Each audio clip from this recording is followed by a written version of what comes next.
Hey everyone, I'm Bear, class of '05. Oh, I just dated myself. I'm here to introduce Dr. Travis Cox. Has his wait, what does that say again? Yep, got his PhD at Iowa State University in Sustainable Agriculture and is an assistant professor and co-director of the undergraduate department in Sustainable Living at Maharishi University of Management in Fairfield, Iowa. He received his master's in philosophy and religion with an emphasis in philosophy, cosmology, and consciousness from the California Institute of Integral Studies. Woo! His research and teaching interests include social movements and social justice, education, metaphysics and spirituality, environmental philosophy, consciousness, and agriculture, and he used to be our coordinator many, many moons ago. So give it up for Travis. Thanks. Okay, so in the immortal words of Robert McDermott, all the good ones are here, so we can start, right? But all the really good ones were at my first talk, so they might know what I'm talking about, although I don't even know if I see like a single person who's at my first talk. So what I have to do is I have to kind of take 5 minutes to get you up to speed because I did my first and second chapters there. I'm going to do my third chapter here. I did a dissertation on integral agriculture. The first chapter was on transpersonal agroecology, based off of Warwick Fox's Transpersonal Ecology. The second chapter was on process metaphysics, and then I'll get to the third chapter, which is like the holistic conception of transpersonal agroecology. And so it's cool because I don't have to tell you the history of transpersonalism here, right? Anthony Suchich and Sam Groff, we already did that on Saturday and Friday, so that's good. The history of deep ecology, I don't know if you know Arnie Ness. He's an axiological philosopher. He has a unitive experience while he's climbing up a mountain. He goes to the Gita, chapter 6, verse 29, the self in all beings and all beings in the self, and starts to explore deep ecology. Warwick Fox did his PhD, and I just straight ripped off his methodology, whereby he just looked, because deep ecology is a huge river with many streams flowing into it, and so he wanted to see what the commonality of that river was, and it turns out it's self-actualization. And so he thought transpersonal ecology is a better term than deep ecology. It's more descriptive of what is important in that school of philosophy. And so I did the same thing relative to agriculture, and so just bear with me as I berate you with all of these people that you may or may not know. I just did kind of a representative sample of the last 100 years in alternative agricultural theory. I started with a gentleman named Liberty Hyde Bailey, who founded the School of Agriculture at Cornell University at the turn of the century. He's kind of the father of the extension service. Like a rich guy in New York was like, "Save my wine," and so he goes out and like fixes it, and then he's like, "Bing! We should use land-grant universities to interact with farmers for the benefit of everybody." Wrote a book called The Holy Earth in 1915 that was one of the first uses of the term biocentric. So that man is amazing. Rudolf Steiner, again, I don't have to introduce him to you here, which is nice. Sir Albert Howard is kind of credited with being one of the first visionaries of organic agriculture. I think he worked as a British prefect in India and came up with the Indori method, where he worked with Indian farmers and had this realization through a mandala that a farm should be like a mandala, that everything should be contained within a farm, all of its resources and all of its sinks should be contained within the boundaries of a farm. Aldo Leopold, I hope you all know, he's an Iowan, that he is credited with being he's a forester, an ecologist. He's credited with starting modern Western environmental philosophy. Masanobu Fukuoka was a Japanese soil scientist who had a dark night of the soul, and with pneumonia just completely left his job, went back to his family's farm, and just started the practice of natural farming, is what he called it, farming with nature. And his book, One Straw Revolution, was kind of the handbook for a lot of the back to the landers in the 60s and 70s. Wes Jackson, he started one of the first environmental studies programs at the University of Sacramento, and then just left academia, went back to Kansas, and started breeding perennial plants whereby someday, it's like permaculture on an industrial scale almost, although that's kind of paradoxical. Someday there might be prairies where like 3 times a year you harvest the prairie and you get your oil seeds and your grains and all of these things, like, so that we have a perennial polyculture, and that's what our agriculture would look like.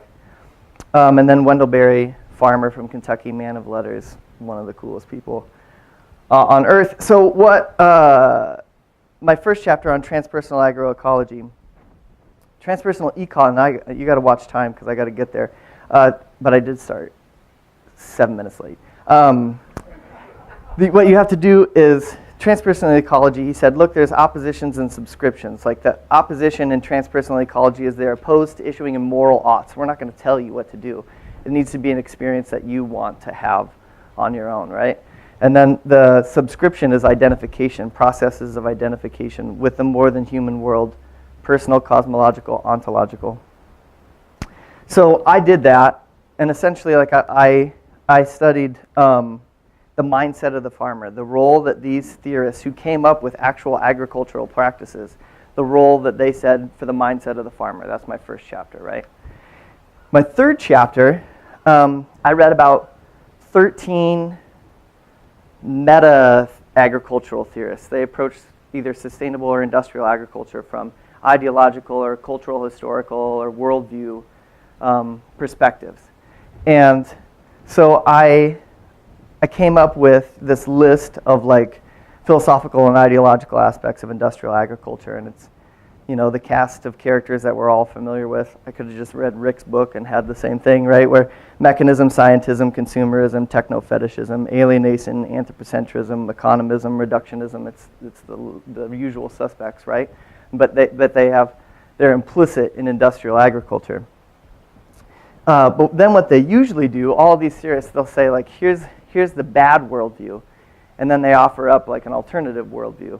And they usually fell into 3 categories. The most radical one was, like, we need a worldview revolution, a new consciousness or awareness. There were some theorists who were advocating for that. The next level down is that whatever this transition is, it'll have a broad effect on norms, values, and philosophical and spiritual understandings, right?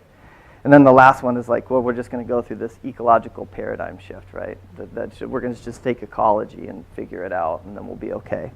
And so the way that I got into that was I read Caldecott, who's an environmental philosopher and a Leopoldian scholar.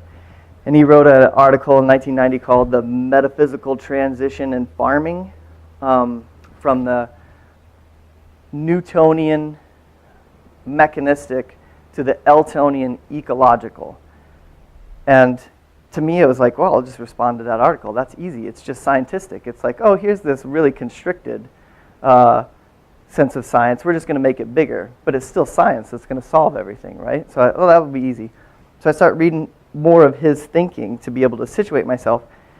And I read an article in 2011, which is good, because he threw out this word, which I think is a great word or phrase, worldview remediation. Great.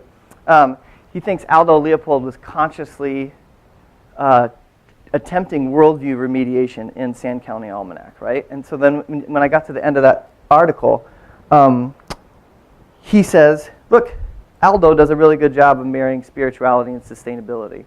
The only other person that he could think of in the 20th century who does that is Thomas Berry. Is what he said. Literally in the last paragraph, he just throws out Thomas Berry. Well, I was like, that's for him to pick that person, that's really interesting, because while that's true, the commonality of science and spirituality with both Aldo Leopold and Thomas Berry is true.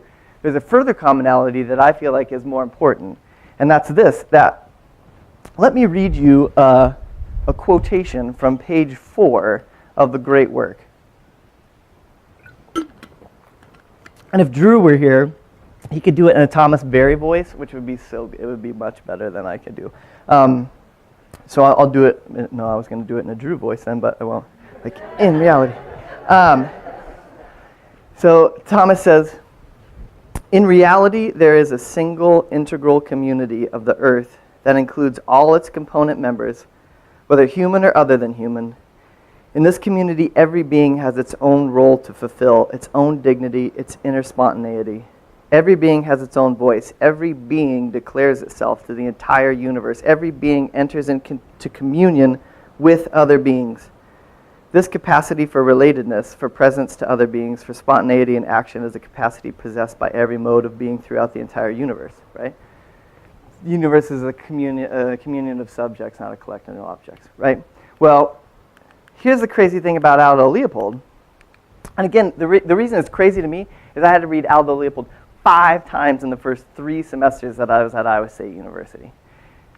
And here's page 3 of Aldo Leopold. He beats Thomas by a page, right? He says, the hibernating skunk, curled up in his deep den, uncurls himself and ventures forth to prowl the wet world, dragging his belly in the snow. I follow, curious to deduce his state of mind and appetite and destination in it, if any, right? He's talking about the state of mind of the skunk, right? The subjectivity of the more than human world. Turns out, Caldecott wrote a paper in 2011, the same year as the worldview remediation, so Chad should do his transits because he was kicking ass in 2011, Caldecott was. So I find this article, and there's like 8 people on it, Caldecott et al., right? Said, just as Leopold follows the trail of the skunk, we as readers follow the trail of his narrative, namely to probe the mind of an animal other, right? So that is the commonality between Thomas Berry and Aldo Leopold, is the subjectivity of the more than human world, right? And so there's other people who are aware of this, right? So I could start to build a case. Dr. Ashley Pryor writes about P.D. Uspensky's influence on Aldo Leopold. Leopold quotes him like 3 or 4 times. And so he was the biographer of Gurdjieff? Yeah, Gurdjieff. And so he's got some esoteric stuff. And then Sean Esborn, Hargens, and Zimmerman, they say very early on in Integral Ecology that Leopold postulated that nothing short of an evolutionary advance an advance in which humans learned to take multiple perspectives and thus grew to recognize the interiority of other beings, would move society beyond modernity's instrumentalist view that the land is merely raw materials, right? So I got this, right? And again, according to integral theory, like the individual exterior, that's biology. The collective exterior, that's ecology. But then the individual interior is my first chapter, right? And then the collective interior is like what my 3rd chapter is about. And so I went back to my first chapter. I mean, I'm just as guilty as most other people in not recognizing the role that would play in a sustainable agriculture. And so I went back to my first chapter to see if they had talked about this and I missed it. And of course they did, right? Where Warwick Fox even almost got to, and there's three ways that they talk about it. And let me tell you this about the universe. I don't know if you know this, but it'll give you exactly what you need against your will sometimes, right? So that like the last thing that I wanted to do is to stand up in front of a bunch of natural scientists and social scientists and talk about love. That's the last thing I wanted to do. I'm already a weirdo humanities student. Like I don't need to be like, and love plays this role, right? Nope. So I went back to one of my first drafts, and there's a whole paragraph on love. That is exactly what I needed. And right, okay. So the 3 parts to why interiority matters in transpersonal agroecology are love, creatureliness, and a realistic appreciation of our interconnectedness. So subjectivity plays a role in each of those concepts, right? So love, like Fox quotes Maslow when he talks about identification. Maslow actually uses the term identification love, but Fox throws it out because he's like, oh, Maslow's being anthropocentric. Maslow says it has to end at the species border, that you can only love to, humans. But Fox also criticized transpersonalism for being anthropocentric. So there's no inherent reason that he couldn't have used that concept of identification love to move forward, especially when you use Aristotle's definition of love from rhetoric, right, which is to be, let loving be defined as wishing for a being those things which you consider to be good, wishing them for their sake, not your own, and tending to it as far as you can, right? That's love. Like, it's just being concerned for the subjectivity of the other and then doing something about it, right? And so Leopold uses the term love 3 times in The Land Ethic. It's 25 pages. It's the basis of like modern Western environmental philosophy. He's particular about the words that he uses, and he uses love 3 times. And then when you use it in this way, it makes sense. When you use it for a concern about the subjectivity of others. Like an example is, he says, when one of these non-economic categories is threatened, and if we happen to love it, be concerned about its subjectivity, we invent subterfuges to give it economic importance, right? Totally makes sense. Wendell Berry talks about farming by the measure of nature means tending farms that farmers know and love, small enough to know and love, with tools that they know and love, and neighbors that they know and love. And then Liberty Hyde Bailey, he says, if I cannot remove the dandelions from the lawn, then I will love the dandelions.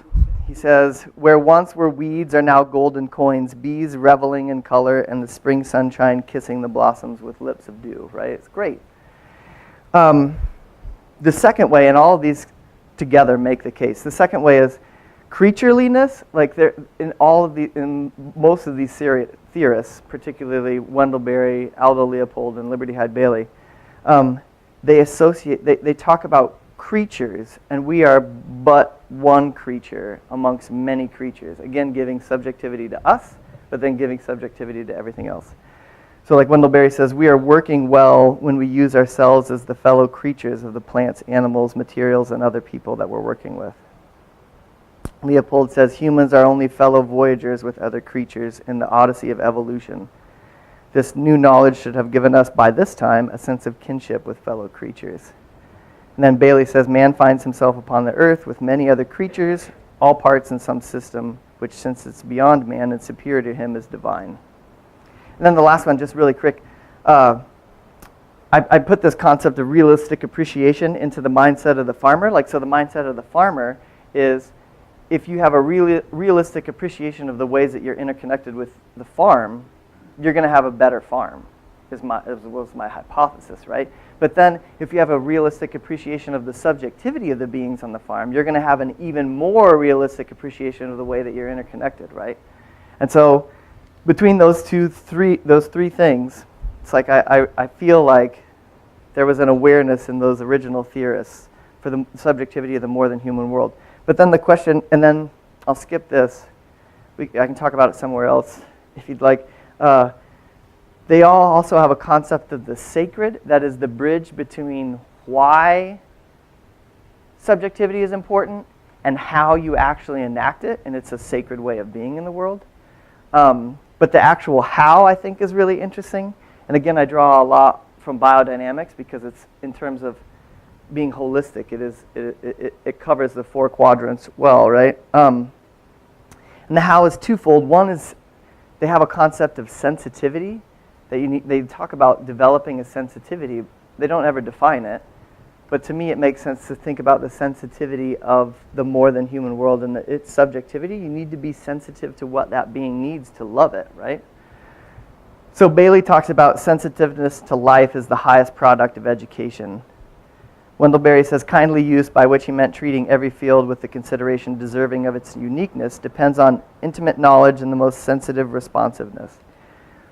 And then some biodynamic practitioners said, it's also important to be able to feel one's way into the processes of nature. It is important to form thoughts that can penetrate into the structure of nature, for such thoughts will stimulate rather than banish the appropriate sensitivity. So they have this sensitivity, right, to this. And then another, so that through sensitivity, but then also through conversation, they have a real awareness that, like, in farming sustainably, you're going to have a conversation with the beings and the farm itself. So Wes Jackson uses terms like consultation of nature, a dialectical interaction with nature, and a conversation with nature. Wendell Berry says to farm well, you actually have to say, what would nature do without us? Ask, what would nature do without us? What would nature permit? And what would nature help do? And then he says, quote, and after each asking, knowing that nature will respond, they would attend carefully to her response. In a conversation, you always expect a reply. A conversation is immitigably two-sided and always to some degree mysterious. It requires faith. So to end, I just want to tell you like what I would like to do with my future research relative to this project. One of them, I want to do an eco-pedagogical critique of my first chapter. I don't know if you noticed, but there's a lot of dead white guys in that chapter, right? And in doing this research, I was exposed to a lot more thinking, right? So like Rachel Carson wrote a book called Sense of Wonder that like I think is really going to have this kind of attunement. Vandana Shiva, obviously. George Washington Carver says some crazy esoteric stuff about farming. I mean, he's the single largest patent holder in agricultural science, right? Educated at Iowa State University, right? Invented peanut butter. And so, but he's saying like really esoteric stuff. Lady Eve Balfour is somebody who started the Soil Society with Sir Albert Howard, and then Michelle Small Wright started Paralandra, which is like America's finned horn, and so I'd like to look into that and see if I can get a broader understanding. I applied process metaphysics to the first chapter. I'd like to apply it to the third chapter, and then this last one, which I spoke with Robert a little bit about this morning, is I've had personal experiences both with my students and then being a student relative to integrality being concomitant with Wilberianism, huh? Look at me trying to be big. And so I would love to be able to just write an article about integral theory relative to integral agriculture and just not use Wilber, right? Like just see if it can be done, just to show my students that you don't need a quadrant system or spiral dynamics to be able to understand everything in the world, right? And then the last part is I'd love to, and I skipped this part of my dissertation defense talk, but there was a farmer, I should have told the story. What's my time like? I don't want to cut off Rick, for goodness sake. Yeah, that's right. I'll just blather until Rick. I have like 5 minutes? Yeah. So I'll tell you the story real quick. I had no idea how I was going to write the conclusion of my dissertation. Like at Iowa State, it's really cool. You get three journal articles published, and then you just bookend them with an introduction and a conclusion that kind of ties them all together. No idea how I was going to do what I was going to do for the conclusion. Maybe talk about Barbara McClintock, who's a prize-winning geneticist who talked about her methodology was to get a feeling for the organism, and like science had to actually catch up to her findings in communing with corn plants, and so that 15 years after her research, they're like, oh, you were right. Like, sorry, we were jerks about it. As I was getting ready, writing this third chapter, I picked up the agricultural course. A note card fell out of it.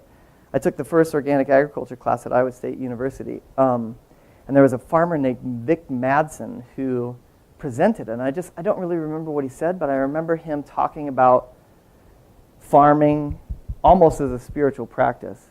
And so it gave me faith that I could do this as a dissertation. And so when I presented for that class, I thanked him. So then I was like, oh, I'm going to call that dude up and just like see if I can just milk it for a conclusion, right?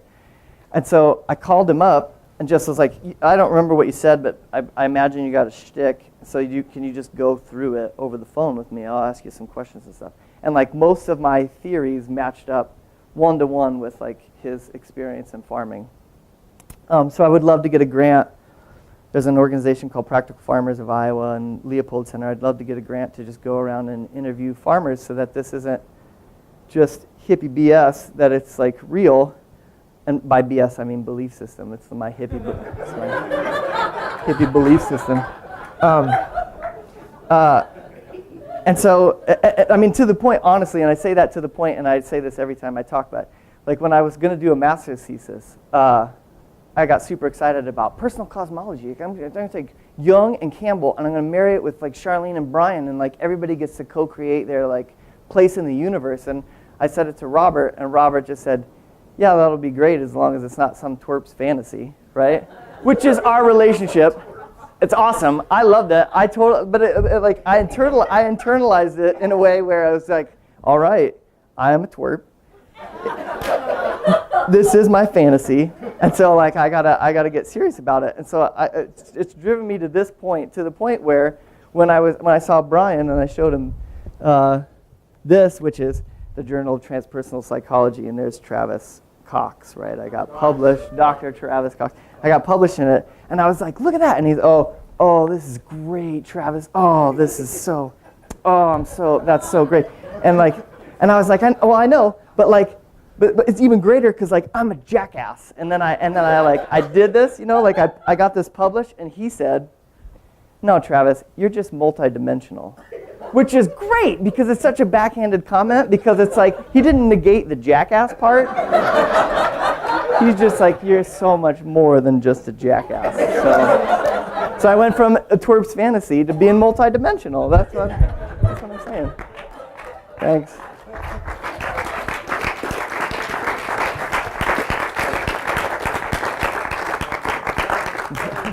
Yeah.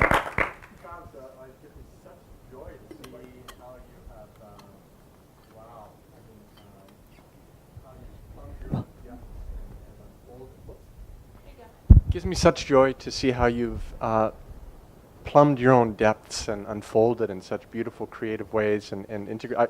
I can't wait to read your dissertation and see what direction it goes in. So just to say that. Thanks. One more comment.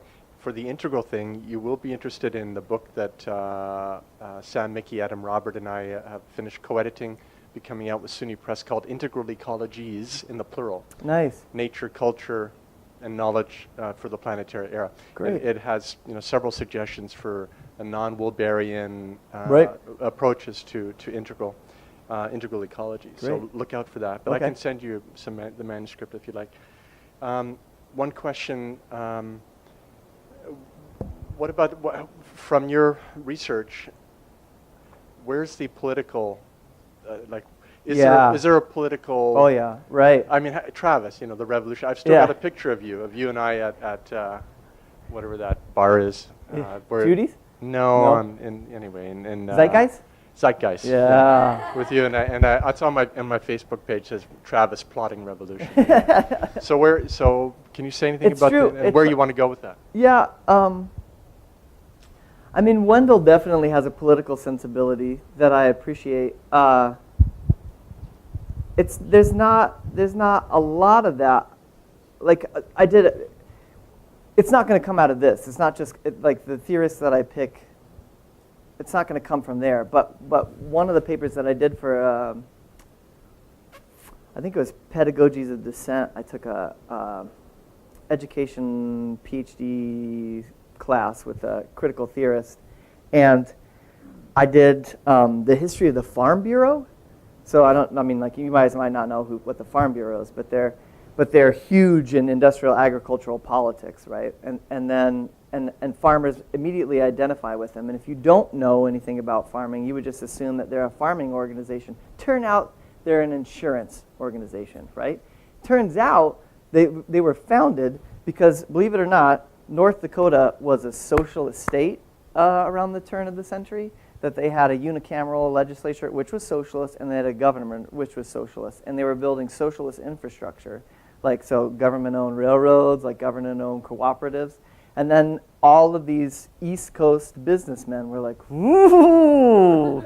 And so they funneled tons of money into Minnesota to then bring to create this Farm Bureau, and then to go in and just completely. And that's still have a central bank, right?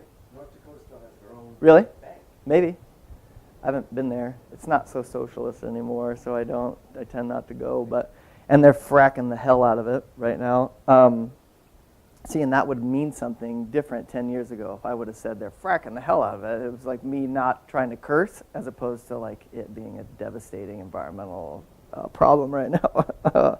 And so the county that I live in Iowa had milk riots in like 1933, right? Because during the Depression, like the reason that part of the history of the New Deal was it started with agriculture, and they said, look, we have to pass this, or like farmers are going to revolt, right? And there's something in me that has faith in, I don't know. This is a Twerps fantasy right here. Is that like Minnesota, Illinois, Iowa, and Wisconsin? That like I could start the revolution there because there's sensible people who like have resources that if they really saw how they were treating them, they might be more concerned. And climate change is actually doing a lot to wake people up. Like they're talking about climate agriculture now, even at like larger land grant institutions. And so I think it'll get political. I haven't gone that direction, but I would love to. Yeah, that was good. Rick's still not here. Yeah, sorry. Well, thanks, because I'm really interested in this question of the spiritual. I appreciate this question about the spiritual relationship that farmers have with their land. I guess there's two things that came up. One is presumably, when you're talking about Leopold's relationship with the skunk hibernating and then emerging and so following it because he's curious about its inner mind state. Yeah. Presumably that was a fixture of indigenous relationships with the land forever from wherever we are, that there was a lot of that kind of interaction. And so I'm wondering if that factors into any of what you're working on. And then the second question is also about that political question, which is if you be able to address just that, like the factory farm, and where interiority might show up there at all. It doesn't. It can't. I'll do the second one. Right? Rick's here. Yeah. It literally can't, in the sense that there's a really great class at Iowa State, which was about, for 2 weeks we all traveled around Iowa. And believe it or not, Iowa is a diverse place in terms of agriculture. Like, we can go to an ethanol plant, but then we go to a large growers cooperative of 12 farms where they all work together on like planting, and it's organic. We could go to a county where they passed local food legislation, or we could go to a CAFO, and we went to the CAFO. And I remember a quote that you gave at the first Nature and Eros, a Lauren Isley quote, where you don't meet your true humanity until you see yourself through the eyes of another species. I'll start. I did this the last time. I might start bawling talking about it, but we went to a CAFO, and I watched, and pigs have really human eyes, like really human eyes.